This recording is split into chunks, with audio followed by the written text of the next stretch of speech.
Jadi untuk mendapatkan buah sawit yang besar serta hasil yang berlimpah, pupuk kimia aja tidak cukup kawan-kawan. Jadi baik, selamat pagi kawan-kawan, salam planter Indonesia, salam petani sawit Indonesia.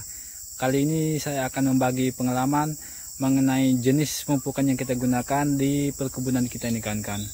Jadi selain dari pupuk kimia itu sendiri, kita juga menggunakan pupuk tambahan yaitu pupuk organik kawan-kawan. Jadi untuk jenis pupuk organik yang kita gunakan di perkebunan kita itu, kita menggunakan jangkos kawan-kawan atau janjang kosong hasil dari buah sawit itu sendiri kawan-kawan. Jadi untuk penampakannya seperti ini kawan-kawan. Seperti inilah penampakan buahnya di perkebunan kita nih kawan-kawan. Besar nih kawan-kawan ya. Ya, seperti inilah buahnya kawan-kawan, melingkar nih kawan-kawan ya. Inilah penampakannya. Jadi seperti ini buah di rata-rata di perkebunan kita. Jadi kemarin juga ada yang komplain, ada yang komen mengatakan bahwa ini satu pokok adalah 1 hektar, satu pokok adalah 1 hektar. Jadi saya akan memperjelas lagi, ini sebagai sampel kawan-kawan. Nanti kita akan menunjukkan pokok-pokok yang lain seperti apa buahnya kawan-kawan. Ini sebagai sampel aja untuk menunjukkan, membagi informasi dari saya kawan-kawan. Jadi untuk penampakan janjang kosongnya seperti ini kawan-kawan. Jadi untuk usia janjang kosong di perkebunan kita ini yaitu kurang lebih memasuki setahun kawan-kawan. Jadi sudah terurai sekali kawan-kawan. Inilah sebagai sampel aja untuk menunjukkan kepada kawan-kawan penampakannya jangkosnya seperti ini kawan-kawan. Ya seperti itu kawan-kawan. Inilah yang lainnya sudah banyak terurai nih kawan-kawan. Jadi contohnya seperti ini kawan-kawan. Ini sudah terurai. Sudah terurai kawan-kawan. Inilah. Ini sangat baik buat tanaman, bukan cuma tanaman kelapa sawit kawan-kawan ya. Ini juga baik untuk tanaman-tanaman perkebunan, sangat baik karena sifat dari bahan organik itu yaitu menyuburkan tanaman dan mengandung kelembapan cukup tinggi, baik untuk perakaran-perakaran dalam penyerapan unsur hara kawan-kawan. Mari kita cek untuk apakah ada akar pokok kelapa sawit banyak sini. Nah, seperti ini kawan-kawan. Banyak ini akar-akar yang produktif ini. Seperti ini kawan-kawan.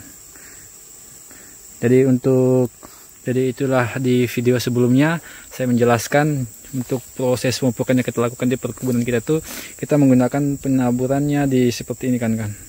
Di tempat penyimpanan pelepah karena kandungannya yang pertama bahan organiknya banyak, yang kedua kelembapannya cukup tinggi, serta banyak akar-akar produktif, akar-akar baru yang menyerap unsur hara secara maksimal untuk menghasilkan buah itu sendiri kawan-kawan. Jadi kali ini saya akan menunjukkan bukan cuma satu pokok, saya akan menunjukkan pokok-pokok yang lain seperti apa penampakannya kawan-kawan.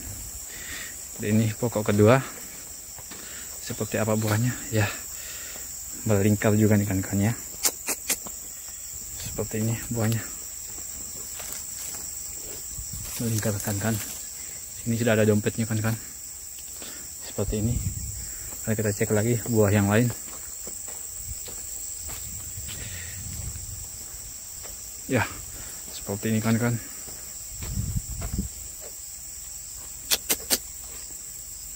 Buahnya kan melingkar juga nih kawan-kawan ya.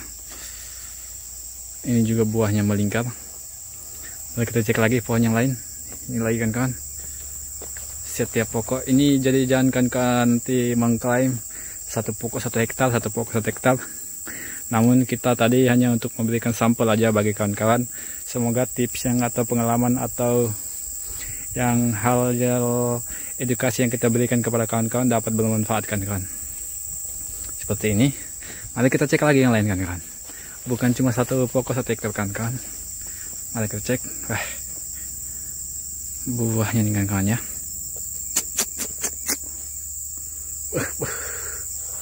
Mari kita cek lagi yang lain kawan-kawan.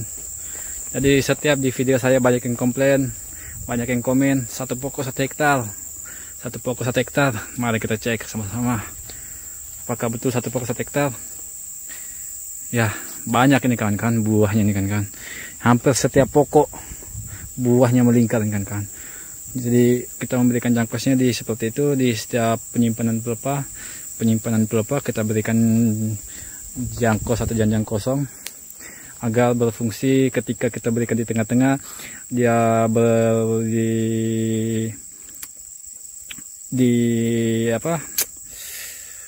dibagi untuk pohon yang satu dan berbagi untuk satu pohon yang satu kan kawan. Jadi unsur harian dia berbagi seimbang kan kawan.